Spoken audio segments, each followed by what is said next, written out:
ഇന്ന് ശിവരാത്രി ആയതുകൊണ്ട് നമുക്ക് ഒരിക്കലുണ്ടായിരുന്നു കേട്ടോ. അതുകൊണ്ട് രാവിലെ റവേനെ കൊണ്ടില്ല നെയ്പ്പത്തിലാണ് ആക്കിയത്. പിന്നെ ഉച്ചവരെ വിശപ്പുണ്ടെങ്കിൽ ഒന്നും കഴിച്ചിട്ടാ. കുഞ്ഞുസ്നാലും ഞാൻ പേടിപ്പിച്ചിട്ട് വെച്ചിട്ടുണ്ടായിരുന്നു, അങ്ങനെ തിന്നാലും നിൻ്റെ ഒരിക്കൽ പോകുന്നെല്ലാം പറഞ്ഞിട്ട്. പക്ഷേ അന്നെന്ന് വെച്ചാൽ നമുക്ക് വേറെ എപ്പോഴും ഇല്ലാത്ത പോലത്തെ വിശപ്പായിരിക്കും അന്നുണ്ടാവില്ല. അപ്പോൾ എന്തെല്ലാം തിന്നാൻ തോന്നും.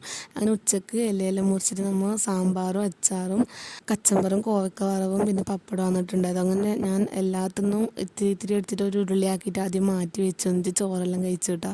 നല്ല രസമാണ് ഇങ്ങനെ സദ്യ ഇലയിൽ കഴിക്കാൻ എനിക്ക് ഭയങ്കര ഇഷ്ടമാണ് കേട്ടോ, ഇലയിൽ ചോറ് കഴിക്കാൻ വേണ്ടിയിട്ട്. പിന്നെ അമ്പലത്തിൽ പോകണമെന്നെല്ലാം വിചാരിച്ചു. പിന്നെ രാവിലെ അമ്മക്ക് പണി ഉണ്ടായതുകൊണ്ട് അമ്മ ചോറെല്ലാം ആക്കി വെച്ചിട്ട് പോയി. പിന്നെ അമ്പലത്തിലൊന്നും പോയിട്ടൊന്നുമില്ല, നമ്മൾ വീട്ടിൽ നിന്ന് തന്നെ ഒരിക്കൽ വെച്ചത് കേട്ടോ. അത് കഴിഞ്ഞിട്ട് പിന്നെ 7 മണിക്ക് നമ്മൾ ചായയാണ് കുടിച്ചത്.